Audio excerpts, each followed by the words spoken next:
안녕하세요. 오늘도 사연살롱을 찾아주셔서 감사합니다. 딸아이를 키우고 있는 30대 초반 아줌마예요. 같은 회사에서 지금의 남편을 만났어요. 20대 후반에 만나서 1년 반 정도 연애를 하다가 결혼하게 되었죠. 결혼 전부터 시어머니는 저를 탐탁치 않아 하셨어요. 이름 있는 4년제 대학을 나온 아들이 고졸 출신 경리인 저랑 만나는 게 못마땅하셨던 거죠. 하지만 자식 이기는 부모 없다고 죽어도 저랑 결혼하겠다는 아들 때문에 결국 시어머니는 백기를 들고 말았어요. 그렇게 저희는 어렵게 결혼하게 되었습니다. 아들 사랑이 극진했던 시어머니와의 마찰은 신혼 초부터 시작됐어요. 사사건건 제가 하는 건 못마땅해 하셨죠. 그러다 제가 임신을 하는 바람에 일을 그만두자 갈등은 더욱 심해졌고요. 가뜩이나 성에 안 차는 며느리가 일까지 그만두고 노는 꼴을 보려니 심사가 뒤틀어진 거예요. 한창 안정을 취해야 할 시기인데도 어머님은 절 식모처럼 부리셨어요. 툭하면 저더러 게으르다고 핀잔 주시고 부지런히 움직여야 태아한테도 좋다며 놀지 말고 일하라고 다그치셨죠. 매일같이 청소기 돌리는 건 물론이고 손걸레질에 구석구석 쌓인 먼지털이 청소까지 매일이 대청소날 같았어요. 심지어 거실 마룻바닥이 광이 나도록 마루 광택제까지 뿌려가며 마루 관리까지 시키셨어요. 한 번은 시어머니의 황당한 요구에 참다 못해 용기 내서 한마디 한 적도 있었어요. 어머니, 매일마다 그런 식으로 청소를 하라시는 건 임산부한테 너무 가혹한 거 아닌가요? 그러자 시어머니는 남편 잘 만나 팔 잡혔으면 적어도 집안일만큼은 완벽하게 해야 하는 거 아니냐며 오히려 절 타박하시더군요. 시어머니의 억지에 화도 나고 억울했지만 뱃속의 아이를 생각해서 꾹 참았어요. 그리곤 아무렇지 않은 척 천연덕스럽게 넘어갔죠. 그런 식으로 시어머니의 잔소리를 얼렁뚱땅 넘기기 위해서 시어머니가 올 것 같은 촉이 발동할 때마다 미리 준비를 했어요. 너무 힘이 든 날엔 도우미 이모님을 불러서 사전에 집안 청소를 말끔히 해두는 거죠. 그런데 시어머니의 참견은 비단 청소만은 아니었어요. 임신한 저에게 명절 음식 준비까지 떠넘기셨거든요. 명절 음식 준비는 일주일 전부터 공들여야 한다며 억지를 부리시면서 절 대갓집 머슴 부리듯 마구 부리셨어요. 그 바람에 전 평생 듣도 보도 못한 음식들을 명절 일주일 전부터 준비해야 했죠. 근데요, 사람 마음이 그렇잖아요. 똑같은 며느리인데 누군 일 많이 하고 누군 적게 하면 잘 지내던 사이에도 골이 생기는 거. 전 일주일 전부터 시어머니 잔소리를 들어가며 죽어라 일하는데 동서는 직장 다닌다는 이유로 명절 전날 와서 전이나 몇 점 붙이는 게 다였어요. 그나마 일찍 오기나 하면 말도 안 해요. 꼭 일 다 끝나갈 무렵 세상 일 자기가 다 한 얼굴로 오니 얄미운 거죠. 게다가 임신한 몸으로 시장 바다가 음식 냄새 맡아가며 일하려니 정말 죽을 맛이더라고요. 그러니 혼자 편의를 받는 동서가 미워 보이는 건 당연한 거 아닌가요? 따지고 보면 이게 다 며느리 부려 유난 떠는 시어머니 탓인데 말이에요. 그래도 어떡해요. 이 집에선 시어머니가 상전인데 까라면 까야죠. 그렇게 일을 시키면서도 툭하면 임신했을 때 움직여야 순산한다는 말은 또 얼마나 하시는지 아주 귀에 딱지가 앉을 지경이라니까요. 그놈의 잔소리만 안 들어도 일할 맛 나겠구만. 얼마 전에도 저한테 한 소리 하시는데요. 어찌나 기가 차던지 말문이 막힐 정도였다니까요. 그래서 참다 못해 한마디 했죠. 어머니, 아무리 임산부한테 적절한 활동이 좋다고 해도 그렇죠. 굳이 명절 음식 준비를 일주일 전부터 할 필요는 없잖아요. 그러자 시어머니는 며느리가 돼가지고 버르장머리 없이 시애미한테 기어오른다면서 야단을 치시는 거예요. 시어머니의 막말에 화가 났지만 전 이번에도 뱃속의 아이를 생각해서 감정을 다스려야 했어요. 그렇게 10달이 지난 날 저는 드디어 출산을 했어요. 딸이었죠. 그런데 딸애가 태어난 지 얼마 되지 않아 저에게 가슴 아픈 일이 생기고 말았어요.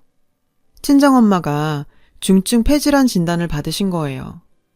엄마는 면역이 약해진 상태로 폐가 많이 망가져서 호흡이 급속도로 약해지셨죠. 평소에도 호흡기 쪽이 약했는데 그동안 잔병 치레가 많아 잠깐 방심한 사이 결국 중증으로 발전된 거였죠. 엄마는 호흡곤란 때문에 일상생활까지 지장이 많았어요. 그래서 장기간 입원을 해야 했죠. 전 산후조리를 하는 둥 마는 둥 하곤 엄마를 살피러 자주 병원에 드나들었어요. 출산 후에 아직 몸 상태도 온전치 않은데 육아와 병간호까지 겸하다 보니 제 몸은 말이 아니었죠. 결국 얼마 안 가 힘에 부쳐서 육아엔 소홀해지고 말았어요. 4배에서 낳은 자식인데 저라고 그러고 싶었겠어요. 그래도 어떡해요. 딸아이는 그나마 남편이 봐줄 수 있고 정 안 되면 시어머니한테 부탁을 할 수도 있지만 친정엄마는 저뿐인데요. 결국 전 엄마를 택한 셈이었죠. 그러다 보니 아픈 엄마를 돌보느라 제 딸과 남편한테는 제대로 신경 쓰지 못했고 그래서 늘 미안한 마음뿐이었어요. 다행히도 남편은 그런 제 처지를 이해해 주었고 그 덕분에 전 한결 편한 마음으로 병수발을 들 수 있었죠. 남편은 오히려 병원에 자주 못 찾아뵈서 죄송하다며 저에게 자기 대신 잘 케어해드리라고 당부까지 하더라고요. 남편 말이 고마우면서도 한편으로 미안했죠. 회사 일도 힘들 텐데 딸아이 육아의 일부분을 남편한테 맡기게 됐으니까요. 그래서 얼마 뒤부터는 제가 엄마 간호를 하느라 집을 비우는 시간에는 베이비시터를 불러 아이를 맡기곤 했어요. 제가 집에 있는 동안에는 평소에 못한 만큼 최선을 다해 육아에 힘썼고요. 하지만 이런 노력도 시어머니한테는 소용없었어요. 시어머니는 제 사정을 다 아시면서도 여전히 잔소리를 해대셨거든요. 안 그래도 친정엄마가 아프셔서 걱정이 태산인데 말이에요. 처음부터 절 탐탁치 않게 여겼는데 친정엄마 챙기느라 육아와 가사일에 소홀하니 이때다 싶으셨던 거죠. 저만 봤다 하면 불만을 쏟아내시는데 정말 해도 너무하더라고요. 어떻게 된 게 잔소리가 전보다 더 심한 거예요. 그러던 어느 날이었어요. 시어머니께서 예고도 없이 저희 집에 찾아오셨더라고요. 그리곤 어지러진 집안 살림을 보시곤 역시 또 한 소리를 하셨죠. 설거지는 쌓아놓지 말고 그때그때 해야지. 이런 것도 말을 해줘야 하니? 세상에, 여기 늘어놓은 장난감들은 다 뭐니? 어쩜 집안꼴이 이게 다 뭐냐? 그러고도 내가 가정주부냐? 안 그래도 가뜩이나 힘든 판에 시어머니까지 오셔서 잔소리를 해대니 정말 폭발일보 직전이었어요. 전 한다고 하는데도 꾸지람까지 듣고 보니 너무 억울하고 서러워서 그대로 펑펑 울고 말았죠. 그런데요, 제가 그렇게 우는데도 저희 시어머니는 눈 한 번 깜빡 안 거 있죠. 제가 울고 있는 와중에도 끝까지 집안일 밀리지 말고 제때 하라고 자신이 할 말 다 하시더라고요. 그래놓고 딸아이가 우니까 손녀딸 놀란다고 저보고 뚝 그치라고 화까지 내시는 거예요. 솔직히 당신 딸이면 그렇게까지 했을까요? 시자 들어가면 그 순간부터 남보다 못하다더니 그 말이 딱 맞더라고요. 정말 화가 났지만 딸애가 놀랄까봐 전 울음을 그쳤어요. 근데요, 솔직히 이게 말이 되나요? 아무리 시어머니지만 갑자기 자식 집에 찾아와서 사람 속을 이렇게 뒤집어놔도 되냐고요. 매번 이런 일로 감정은 상했지만 그렇다고 그럴 때마다 따지기도 그렇고 게다가 시어머니 성격상 제가 따진다 해도 받아들일 뿐도 아니고 암튼 말해봐야 제 입만 아프죠 뭐. 정말 사람 미치고 팔딱 뛸 노릇이었어요. 그런데요, 여기까지는 예고편에 불과했어요. 본편은 따로 있었죠. 시어머니가 저희 집을 찾아온 진짜 이유는요. 앞서 말씀드린 대로 저희 시어머니는 명절 일주일 전부터 명절 음식 준비를 시키거든요. 그 기간 동안 시댁에 들락거리면서 명절 음식을 해내야 하는데 글쎄 이번엔 저 혼자 다 하라시지 뭐예요. 동서는 회사 일 때문에 바빠서 명절 당일에나 온다나 뭐라나. 정말 헉소리 나더라고요. 안 그래도 언제 어떻게 될지 모르는 엄마 상태 때문에 혼자 두기 무서운데 일주일 넘게 병실을 비우라니 말이 안 되잖아요. 그래서 저는 결국 시어머니께 사정하듯 말했어요. 어머니, 저희 엄마가 많이 편찮으셔서 입원해 계신 상태인 거 아시잖아요. 저 일주일이나 자리를 비우고 명절 음식 못해요. 이번 한 번만 어머님께서 이해해 주세요. 다른 것도 아니고 부모 병수발 때문이니 이번엔 어머님도 이해해 주시지 않을까 하고 드린 말씀인데 글쎄 뭘 하시는지 아세요? 너 왜 이러니? 너 결혼한 순간부터 우리 집 사람인 건 모르니? 친정엄마 아프다고 우리 조상님들 밥 굶길 작정이야. 네가 정신이 있는 애니 없는 애니? 글쎄 이러시지 뭐예요. 그럼 이 집 귀신들 밥 먹이자고 우리 엄만 죽든 말든 내버려 두라는 건가요? 기가 막혀서 멍하게 쳐다보고 있는데 어머니께서 그러시더라고요. 아픈 사람은 아픈 사람이고 네 남편이랑 애는 챙겨야 할 거 아니야. 넌 언제까지 네 엄마 병수발 만들 셈이니? 아주 작정한 듯 따져 물으시더군요. 그러면서 시집 왔으면 시집 가풍을 따라야 한다시며 예정대로 일주일 전부터 음식 준비를 하는지 안 하는지 두 눈 똑똑히 뜨고 지켜보시겠다고 엄포를 놓고 가셨어요. 그날 밤 저는 남편한테 이 사실을 털어놓았죠. 그랬더니 얘기를 다 들은 남편은 자기가 시어머니를 잘 달래놓겠다고 하더군요. 그런데 문제는 시어머니만이 아니었어요. 이 일로 서방님과 동서도 저한테 감정의 골이 생겨버렸거든요.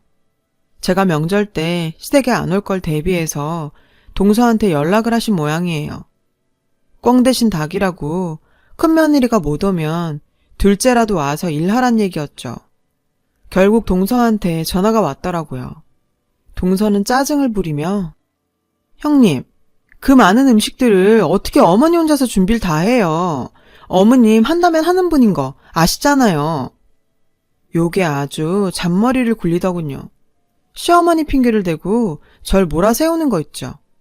아니, 내가 안 가면 지가 해야지. 왜 시어머니 타령이래요? 속이 빤히 들여다 보이는데도 끝까지 시어머니 핑계를 대더라고요. 어머님 연세도 있으신데 혼자 수십 가지나 되는 음식을 어떻게 혼자 다 만드시냐고요. 그러자 옆에서 통화 내용을 듣고 있던 서방님이 저 들으라고 소리쳤어요. 안사돈께서 편찮으시다지만 명절 준비만큼은 형수님이 하셔야 맞죠. 동서와 서방님의 되도 않은 말에 짜증이 났지만 여기서 제가 한 소리 했다간 명절 앞두고 집안에 분란을 일으킬 것 같아 전 일단 마음을 진정시켰어요. 그리고 생각해볼 시간을 달라고 했죠. 자긴 일 핑계대고 요리조리 빠지면서 저더러 친정엄마 병수발도 말고 그 많은 명절 음식을 혼자 다 하라니 정말 어이가 없었어요. 이 상황을 알게 된 남편은 제 편을 들며 동생하고 재수 씨한텐 자기가 대신 잘 얘기해보겠다고 하더군요. 이번 일로 남편도 중간에서 입장 곤란할 텐데 그렇게까지 말해주니 저도 좀 미안하긴 하더라고요. 그래서 이런 일로 형제간에 갈라놓느니 내 몸 고달프고 말지 싶어 그러지 말라고 했어요. 결국 제가 한 발 물러섰죠. 할 수 없이 엄마한텐 간병인을 붙여두고 전 명절 일주일 전부터 시댁을 오가며 음식 준비를 했어요. 그렇게 해서 그해 명절은 맏며느리표 음식으로 상다리가 부러지게 한 상 가득 차려냈답니다. 시어머니는 음식들을 보시곤 그제야 흡족해 하시더군요. 근데요, 알고 보니 평소에 저한테 그렇게 완벽을 요구하시는 시어머니가 정작 본인은 지금껏 명절 음식을 대충 차려오셨더라고요. 그래놓고는 가풍이 어쩌니 해가며 며느리만 잡아오신 거죠. 상을 다 차린 전 아무래도 엄마가 걱정이 돼서 내 할 도리는 했으니 병원에 가보겠다 말씀드리려고 했어요. 그런데 입도 떼기 전에 어머님께서 선수를 치시는 거예요. 둘째는 일하다 오느라 피곤할 테니 상 물리거든 네가 설거지까지는 하고 가거라. 아, 진짜 정말 해도 너무한 거 아닌가요? 아니, 그만큼 했으면 됐지. 설거지까지 나보고 하라니. 게다가 둘째 며느리는 뒀다가 국 끓여 먹는데요. 명절날 어른 다 있는데 큰소리 내는 건 우리 엄마 욕먹이는 것 같아 참으며 부엌으로 돌아왔어요. 설거지통에 손을 넣었는데 서러워서 눈물이 뚝뚝 떨어지더라고요. 그때였어요. 휴대폰이 요란하게 울렸죠. 병원이었어요. 저는 불안한 마음에 물 묻은 손으로 전화를 받았어요. 간병인 말이 오늘이 고비라 엄마 상태가 안 좋으니 빨리 오라더군요. 순간 다리가 후들거리고 정신이 몽롱해졌어요. 일단 전화를 끊고 방으로 들어가 시어머니께 상황을 설명했죠. 엄마가 위독한 상태라 당장 가봐야 하겠다고요. 그런데 시어머니 반응이 냉랭한 거예요. 게다가 시어머니 옆에 앉아있던 동서는 어떻게 맏며느리가 명절날 중간에 빠지냐면서 헛소리를 하지 뭐예요. 그러자 시어머니께서 그러시는 거예요. 너 하나 때문에 명절 분위기 망쳐야겠니? 어쩜 하나부터 10까지 내 멋대로니? 마치 못할 짓한 종년 몰아세우는 안방마님처럼 눈 내리깔고 그러시는데 정말 똥바가지라도 퍼붓고 싶은 심정이었어요.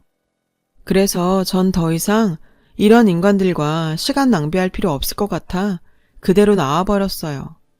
그러자 동서가 절 따라 나와 붙잡더라고요. 시어머니는 뒤에서 한숨을 푹푹 쉬며 혀를 끌끌 차고 있었고요. 전 동서 팔을 있는 힘껏 뿌리치고 그대로 달렸어요. 다행히 병원에 도착해보니 엄마는 무사히 항고비를 넘기셨더라고요.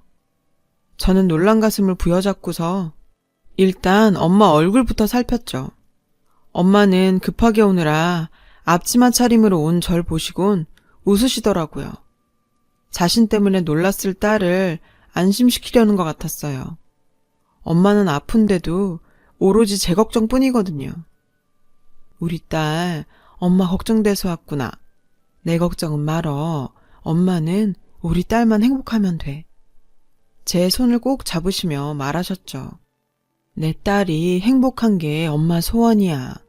명절인데 엄마 때문에 이러고 와서 어쩌니? 엄만 괜찮으니까 얼른 시댁에 가봐라. 저는 시댁에 잘 얘기했으니까 걱정 마시라고 했어요.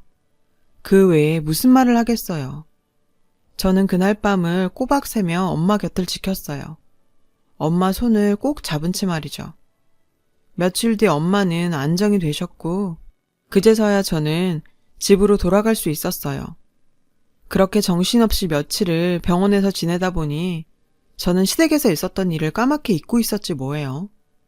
뒤늦게서야 남편한테 시어머니 기분은 좀 풀리셨냐고 물었더니 다행히 어느 정도 기분이 풀리신 것 같더라고 하더군요.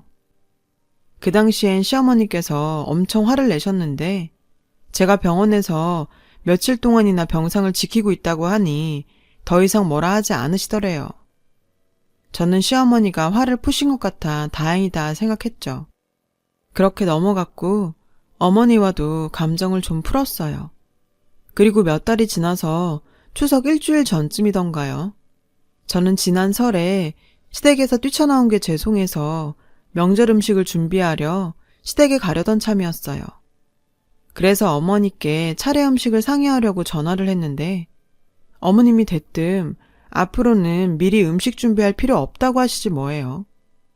어리둥절했고 동서는 뭘 좀 아나 싶어서 동서한테 전화를 했어요. 이게 어떻게 된 일이냐고 물었더니 자기도 모르겠다고 하더라고요. 그래서 남편한테 혹시 이번 일에 대해 들은 게 있냐고 물었죠. 그러자 남편은 우리 엄마 그렇게 모진 분 아니야. 엄마도 이제 며느리 마음을 이해하려고 노력하시는 거겠지. 이러더라고요. 팔은 안으로 굽는다고 남편도 똑같다 싶었죠. 아무튼 이번 추석엔 미리 음식을 안 해도 된다니 저야 좋죠 뭐. 찜찜하긴 했지만 남편 말대로 좋은 쪽으로 생각하기로 했어요. 그런데 시어머니는 그렇다 치고 요즘 들어 남편이 많이 달라진 것 같았어요. 친정엄마 병원이 차도가 없어서 여전히 전 엄마를 돌보고 있었거든요. 그렇다 보니 딸아이 육아는 여전히 남편 몫이 많고요. 중간에 베이비시터에 문제가 있어서 남편과 상의해서 남편이 좀 더 보는 식으로 하자고 결론을 냈거든요. 저는 저대로 내 몸이 힘들다 보니 남편과 아이한테 소홀했던 게 사실이에요. 김병에 효자 없다고 장모 때문에 졸지에 육아를 떠안게 된 남편은 그동안 많이 지쳤던 모양이었어요. 여보, 당신 너무 장모님만 신경 쓰는 거 아니야? 장모님 병수발하느라 힘든 거 아는데 그래도 나랑 우리 딸, 우리 엄마도 좀 생각해주라. 그동안 잘 참아왔던 남편은 결국 제게 불만을 토로했어요. 어느 정도 예상했던 일이죠. 하지만 다른 건 몰라도 시어머니에 대한 얘기는 솔직히 받아들이기 힘들더라고요. 그래서 남편의 말에 맞받아 쳤어요. 내가 엄마 때문에 가정에 소홀했던 거 인정해. 당신한테 늘 고맙고 미안하고. 그런데 말이야, 어머님 생각까지 해달라니 그게 무슨 소리야. 내가 누구 때문에 힘든지 알면서 나보고 뭘 더 하란 소리냐고. 당신도 알잖아, 어머님이 나한테 한 짓들. 결혼해서 지금까지 날 어떻게 대하셨는지 누구보다 당신이 잘할 거 아냐. 그런데 어떻게 나한테 그런 소리를 해? 전 쌓인 감정을 남편한테 쏟아부었어요. 다른 사람은 몰라도 남편만큼은 절 이해할 거라 생각했는데 이런 소리를 듣고 보니 참을 수가 없었거든요. 솔직한 심정으로 시어머니한테는 조금도 신경 써드리고 싶지도 않았어요. 당한 만큼 앙금도 컸으니까요. 그런데 이상하죠. 주기적으로 찾아와 잔소리를 하시던 시어머니가 요 근래 들어 연락이 뜸하신 거예요. 툭하면 전화해서 잔소리를 하시더니 전화도 안 하시고 불시에 쳐들어오지도 않으시고요. 그래서 저는 심경에 변화가 생기신 건가 싶어서 불안하더라고요. 그런데 얼마 뒤 남편으로부터 뜻밖의 소식을 듣게 된 거예요. 글쎄 어머님이 폐암 2기라지 뭐예요. 평소 시아버지께서 담배를 많이 피우셔서 아버님 건강 걱정은 했지만 어머님이 폐암에 걸리실 줄은 꿈에도 몰랐거든요. 어머님은 이게 다 아버님 탓이라고 믿는 것 같았어요. 아버님 때문에 간접흡연으로 폐암에 걸린 거다 생각하시는 거죠. 처음엔 그저 감기가 길게 가는 걸 거라고 생각했는데 약을 먹어도 차도가 없자 병원에 가셨다가 폐암 2기 진단을 받으셨다더군요. 이 일로 시어머니는 아버님과 대판 싸우셨고요. 하지만 이러니 저러니 해도 아플 때는 가족밖에 없다는 걸 아셨는지 다행히 아버님에 대한 원망을 푸신 모양이에요. 저는 시어머니가 폐암에 걸리셨다고 하니까 문득 그런 생각이 들더라고요. 저희 엄마가 폐질환으로 고생하실 때 그렇게 모질게 구시더니 벌 받은 게 아닌가 하고요. 그런데 남편의 얘기를 듣고는 이런 생각이 싹 사라졌어요. 글쎄 어머님께서 폐암 진단을 받으시기 전부터 저희 엄마 병문안을 다니셨다지 뭐예요. 물론 거기엔 비하인드 스토리가 있었지만요. 지난 설 연휴가 끝난 어느 날 어머님이 꿈을 꾸셨는데 돌아가신 어머님 모친께서 나타나 이런 말씀을 하셨다네요. 딸아, 나 살아 생전에 내가 얼마나 이 애미를 애틋해 했니. 그러니 너도 며느리가 지 애미 걱정하는 마음 조금만 헤아려 주려무나. 자식이 자기 부모 애틋해하는 건 인지상정 아니드냐. 어머님은 꿈에서 깨고도 그 말이 잊혀지지가 않더래요. 그제야 설 당일에 엄마가 위독하다며 뛰쳐나간 제 심정도 이해를 하게 되셨다나요? 그날 이후 어머님은 저 몰래 종종 저희 엄마 병실을 찾으셨나 봐요. 명절 당일 안사돈이 위독하다는 말에도 기어이 절 잡아놓고 설거지까지 시키신 게 못내 마음에 걸리셨던 거죠. 그동안 친정엄마와 남편이 그 일을 제게 말하지 않았던 건 어머님 부탁 때문이었고요. 시어머님이 병문안 가신 걸 제가 알게 되면 그동안 제게 한 일들 때문에 갑자기 부끄럽고 민망할 것 같다고요. 그래서 비밀로 해달라고 저희 엄마랑 남편한테 당부하신 거고요. 병문안 가실 때마다 몸에 좋다는 보약과 과일도 몰래 챙기실 만큼 저희 엄마를 많이 생각해 주셨더라고요. 그런데 막상 어머님이 병에 걸리시니까 남편은 안타까운 마음에 저한테 털어놓게 된 거라네요. 남편이 시어머니도 좀 생각해 달라고 했던 건 바로 이런 이유였던 거죠. 솔직히 꿈에도 몰랐어요. 어머님은 늘 절 못마땅해 하신다고만 생각해 왔었거든요. 고졸 며느리라고 시집살이 시키는 게 밉고 고깝기만 했었고요. 마음의 난 상처는 사람의 마음으로 고친다더니 그 말이 맞나 봐요. 어머님의 진심을 알고부터 그간 마음에 쌓였던 앙금이 녹놓듯 사라져버렸거든요. 그제야 비로소 어머님이 새롭게 보이기 시작하더라고요. 전 조금 늦은 감은 있지만 어머님께 전화드렸어요. 어머님께 신경 못 써드려서 죄송하다고 말이죠. 그랬더니 어머님께선 오히려 자신이 미안하다고 하시더군요. 어른이 돼선 부끄러운 모습을 보였다고요. 그러면서 당신이 아직 죽은 거 아니니 너무들 걱정 말고 가정이나 잘 꾸리고 살라고. 그게 어머니 바람이라고 하시더라고요. 처음이었어요. 어머님과 이런 대화를 나눈 건. 그날 이후 전 시댁에 자주 드나들며 어머님 몸 상태를 살폈어요.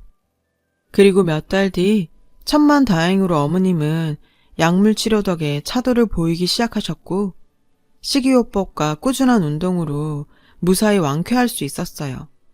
하지만 어머님과 달리 친정엄마는 전보다 폐 상태가 악화되었죠. 결국 이식만이 답인 상태였어요. 하지만 고생 끝에 낙이 있다고 기적처럼 친정엄마한테 맞는 폐를 이식받을 수 있었습니다. 그렇게 양가 어머님들은 비슷한 시기에 인생의 고비를 무사히 넘기셨고 덕분에 두 집안 모두 다시 웃음을 되찾게 되었죠. 어둡고 긴 터널을 걸어오면서 숱하게 흘렸던 눈물들이 솔직히 지금은 기억도 안 나요. 그건 아마도 지금의 행복이 너무도 값진 탓이겠죠. 결혼은 남자와 여자가 만나 가정을 이루는 게 아니라 서로 다른 두 집안이 만나 대가족을 이루는 일이라는 걸 일련의 사건들을 통해 경험했어요. 어렵게 얻은 우리 가족의 행복과 웃음을 다시는 잃지 않도록 앞으로도 서로 아끼고 보살피며 살아갈 겁니다. 여러분의 가정에도 복된 일들, 행복한 웃음이 가득하시길 바래요. 지금까지 제 사연을 들어주셔서 감사합니다. 여러분, 사연 댓글에 응원과 현명한 조언 부탁드려요. 좋아요와 구독은 저에게 큰 힘이 됩니다. 오늘도 좋은 일 가득하세요.